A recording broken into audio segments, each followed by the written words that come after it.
गौतम बुद्ध ने बताए हैं चुप रहने के 5 असरदार फायदे।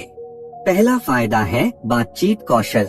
जब हम चुप रहते हैं तो हम दूसरों की बातें अधिक ध्यान से सुन सकते हैं और उनकी बातों को अच्छे से समझते हैं। यह सुनने की कला को बढ़ावा देता है, जिससे हम अधिक समझदार और संवेदनशील बनते हैं।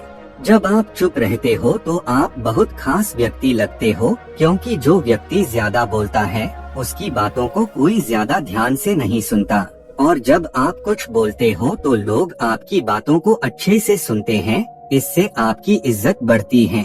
दूसरा फायदा है संयम। संयम का मतलब है धैर्य। चुप रहना संयम को बढ़ावा देता है। यह हमें अपने शब्दों और कार्यों पर नियंत्रण रखने और उन्हें सोच समझकर करने में मदद करता है।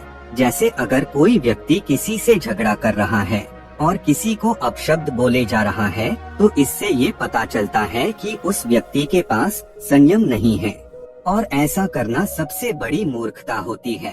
संयम का अभ्यास आप ध्यान के माध्यम से भी कर सकते हैं, और आप कोशिश करें कि किसी को पलट के जवाब नहीं दें। तीसरा फायदा है मानसिक शांति। चुप रहने से मन को शांति मिलती है। दिन भर की हलचल और शोर शराबे के बाद चुप रहने से मानसिक शांति की प्राप्ति होती है। यह आपको अपने भीतर झांकने और मानसिक तनाव को कम करने में मदद करता है। मानसिक शांति का मतलब है कि आप अपनी चिंताओं और तनावों से मुक्त हो सकते हैं, जिससे आपकी मानसिक सेहत बेहतर होती है। चुप रहने के माध्यम से आप अपनी मानसिक ऊर्जा को पुनः प्राप्त कर सकते हैं, जिससे आप अधिक ताजगी महसूस करते हैं और स्पष्ट सोचने में सक्षम होते हैं। चौथा फायदा है विवेक का विकास। विवेक का विकास मौन के माध्यम से होता है। जब हम अनावश्यक बोलना बंद करते हैं तो हमारे निर्णय अधिक संतुलित और विवेकपूर्ण होते हैं। बुद्ध ने विवेकपूर्ण जीवन जीने पर जोर दिया था, जिसमें मौन का पालन महत्वपूर्ण है। उनके अनुसार मौन का पालन करने से मन की अशांति कम होती है और विचारों में स्थिरता आती है।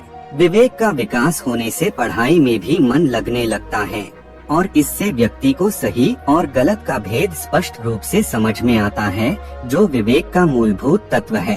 पांचवा फायदा है आत्मनिरीक्षण। चुप रहना आत्मनिरीक्षण का अवसर प्रदान करता है।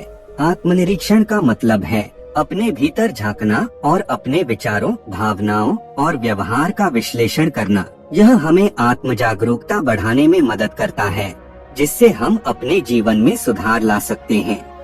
आत्मनिरीक्षण हमें अपने गुणों और कमजोरियों को पहचानने और उन्हें स्वीकार करने में मदद करता है। इससे हमें अपने लक्ष्यों और प्राथमिकताओं को स्पष्ट करने का अवसर मिलता है, जिससे हम अपने जीवन को बेहतर दिशा में ले जा सकते हैं। इन 5 फायदों के माध्यम से स्पष्ट होता है कि चुप रहना केवल एक साधारण अभ्यास नहीं है, बल्कि यह आत्मविकास, मानसिक शांति और आध्यात्मिक उन्नति का एक महत्वपूर्ण साधन है। बुद्ध ने इसे जीवन का एक महत्वपूर्ण अंग माना और इसे आत्मज्ञान की दिशा में महत्वपूर्ण कदम बताया। मौन का पालन करके हम न केवल अपने भीतर की शांति और संतोष का अनुभव कर सकते हैं, बल्कि समाज में भी सकारात्मक बदलाव ला सकते हैं। और भी लोगों तक पहुंचाना चाहते हो तो इस वीडियो को लाइक करो, ताकि YouTube इस वीडियो को और भी लोगों तक पहुंचाए। और अगर कहानी अच्छी लगी हो तो चैनल को सब्सक्राइब जरूर करिए। मिलता हूँ मैं अगली बार इसी तरह की कहानी के साथ। तो सब्र करो, शुक्र करो और जिंदगी में आगे बढ़ो।